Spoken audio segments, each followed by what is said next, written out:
Hello everyone and good morning. My name is Vivek Sharma and today we will be discussing about three major articles. The first article we will be discussing about Bluebird Block 2 satellite, India और US का एक major collaboration. Then P प्रवाहा gems, Buddhist relic है जिसके बारे में we will be discussing. And last में mangrove conservation के बारे में एक आर्टिकल है जिसको हम यहाँ पे डिस्कस करेंगे. आइए एक एक करके इन सब चीज़ों को पढ़ लेते हैं. अब हुआ क्या है, रिसेंटली इंडिया मतलब इंडिया का इसरो ये लॉन्च करने वाला है blue bird block 2 communication satellite. ये एक प्राइवेट सेक्टर की सैटेलाइट है जिसे ATS स्पेस मोबाइल जो US बेस्ड एक फर्म है इसके लिए लॉन्च किया जाएगा नेक्स्ट 3-4 महीनों के अंदर. अब इससे इंडो US कोलैबोरेशन को आप कहीं ना कहीं एक्सप्लोर कर सकते हो स्पेस टेक्नोलॉजी के बेसिस पे. कहीं ना कहीं निसार 30 जुलाई को जब आपका लॉन्च हुआ था तो उसके बाद ये सेकंड मेजर कोलैबोरेशन देखने को मिल रहा है इंडिया और US के बीच में. इसे लॉन्च किया जाएगा लॉन्च व्हीकल मार्क 3 यानी GSLV मार्क 3 सैटेलाइट्स के through. And most powerful launch vehicle है इंडिया का अभी तक ये, जो कि 4 टन की सैटेलाइट को आपकी जियो स्टेशनरी ऑर्बिट में प्लेस कर सकता है. अब ब्लू बर्ड ब्लॉक 2 जो है नेक्स्ट जनरेशन कम्युनिकेशन सैटेलाइट है जहां पर आप ये मान के चलें US की कंपनी इसे डिप्लॉय कर रही है ताकि ये space based cellular broadband network provide कर सके लोगों को. तो मतलब डायरेक्ट मोबाइल कनेक्टिविटी आपके स्मार्टफोन के साथ. यहाँ पे ये सबसे एक इम्पॉर्टेंट बात आ जाती है, इस सैटेलाइट का जो वेट है समवेयर अराउंड 6.5 kg के आसपास है जिसे लोअर अर्थ ऑर्बिट में प्लेस किया जाएगा. अब आप सोचोगे कि सर आपने तो 4 टन कहा था, वो 4 टन जियो स्टेशनरी ऑर्बिट के लिए था. 10 टन तक की सैटेलाइट को लोअर अर्थ ऑर्बिट में ये प्लेस कर सकता है. तो यहाँ पर कनेक्टिविटी रहेगी, मॉडिफाई किया जाएगा लाइक अनमॉडिफाइड मोबाइल फोन्स में आप इजीली इसको एक्सेस कर पाओगे एंड कहीं ना कहीं डिजिटल डिवाइड इससे कम होगा. अब इसमें आप like for example large phase array antenna का यूज़ करेंगे, डायरेक्टली आप मोबाइल फ़ोन हैंडसेट के साथ इससे कनेक्ट करके अपनी कम्युनिकेशन को आगे फर्दर प्रूव कर सकते हैं. तो इंडिया में ये सैटेलाइट आ जाएगी सितंबर में, उसके बाद श्रीहरिकोटा से इसे लॉन्च किया जाएगा. नेक्स्ट है कि अभी जो बुदिक रैलिक हमें देखने को मिलते थे 349 के आसपास जिसमें रैलिक और जेमस्टोन्स आ जाते थे, ये अभी एक ऑक्शन में से खरीद लिए गए हैं और ये वापस अब इंडिया आ रहे हैं. कलेक्टिवली इन्हें पी प्रवाहा जेम्स कहा जाता है. अब देखो ये पहली बार है जहां पर आपका पब्लिक प्राइवेट पार्टनरशिप के थ्रू इस चीज को अचीव किया गया है. अब हुआ क्या है कि गोदरेज ने इसको अक्वायर करने में हेल्प की है एंड गोदरेज यहां पर कह सकते हो कि लोन प्रोवाइड कर रहा है लार्ज पोर्शन का किसे नेशनल म्यूजियम को 5 साल के लिए. अब ये जो रेलिक है ये एक्चुअल में एक कॉलोनियल फेज के टाइम पे उस समय के एक पर्सन हुआ करते थे पैपी, इन्होंने एक्सट्रैक्ट किया था और उनकी फैमिली के पास ही ये एंटीक तब से थे. अभी रिसेंटली आप ये कह सकते हो कि इनको बेचने की बात चल रही थी. तो यहाँ पर वैसे तो antiquity and art treasure act 1972 ये ऐसे आपके जो जितने भी आपके हिस्टोरिकल चीज़ें होती हैं इनकी सेल और परचेज को रोकने का काम करता है. अब ये जो जेम्स हैं बेसिकली बुद्धिक रेलिक हैं जो कि एक्सकवेट किए गए थे 1898 में एंड ये आप ये कह सकते हो कि सिद्धार्थनगर डिस्ट्रिक्ट जो यूपी का है वहाँ से बिलोंग करते थे जो आपके इंडिया नेपाल बॉर्डर के पास आता है. तो विलियम पैपी जो थे ब्रिटिश ईस्ट इंडिया कंपनी के मैनेजर, उन्होंने इसको अपने पास रख लिया था और सदियों से उनकी फैमिली के पास ही थे.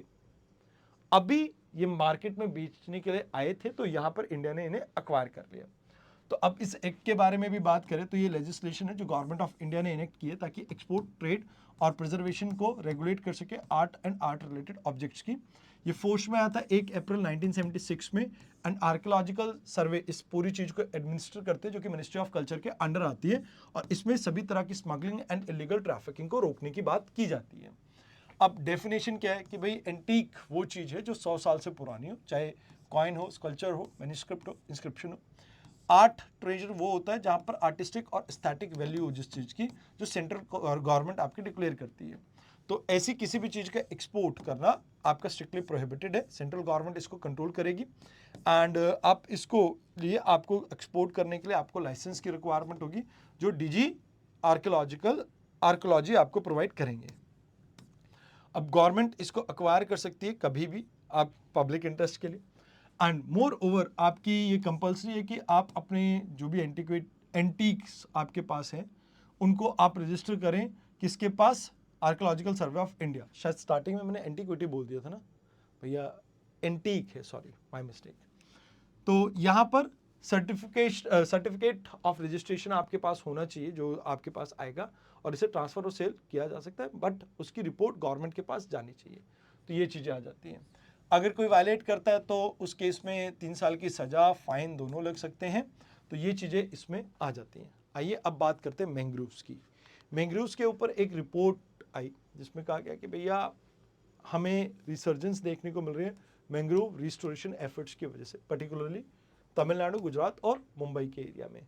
कम्युनिटी पार्टिसिपेशन, साइंटिफिक प्लानिंग और गवर्नमेंट स्कीम, ये और प्लस पब्लिक प्राइवेट पार्टनरशिप, ये 4 ऐसी चीज़ें जिसकी वजह से ये चीज़ इंक्रीज हो रही है।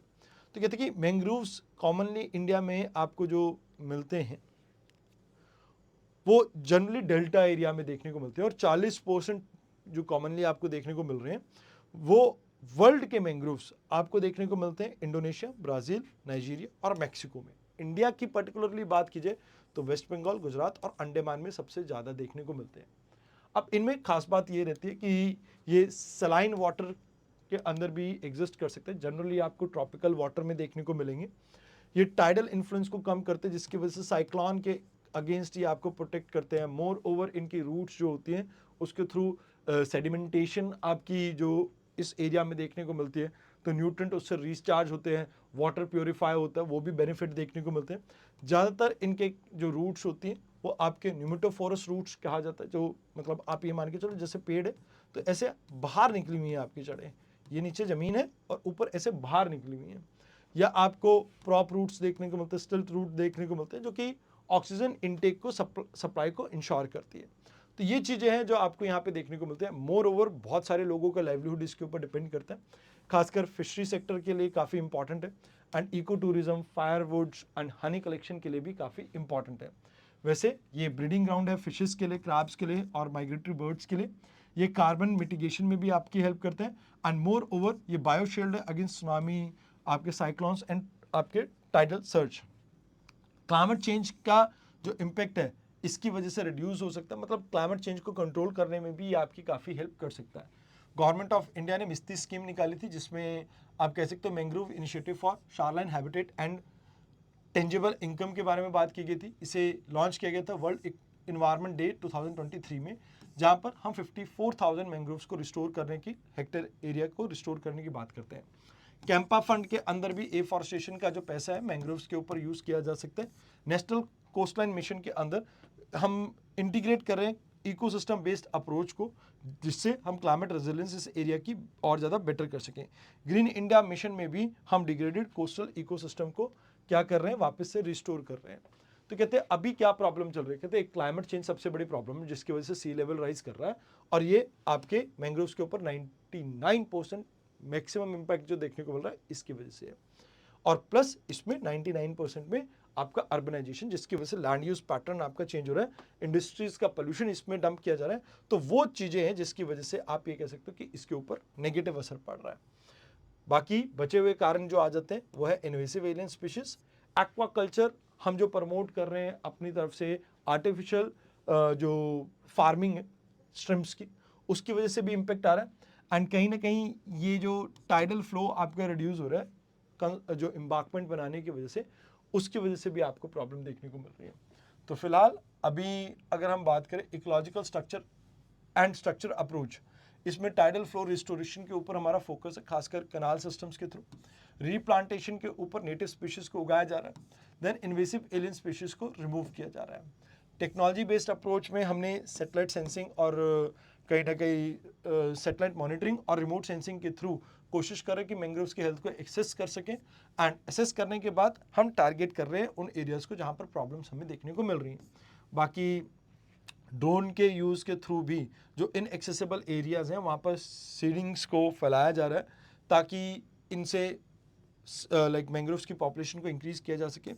बाकी प्लास्टिक बैरियर्स के थ्रू हम प्रिवेंट कर रहे हैं पोल्यूशन के इन्फ्लेक्स को, एंड कहीं ना कहीं इसमें हम कोशिश करें कि सस्टेनेबल मतलब जो फिशिंग प्रैक्टिसेस है उसको हम प्रमोट कर सकें।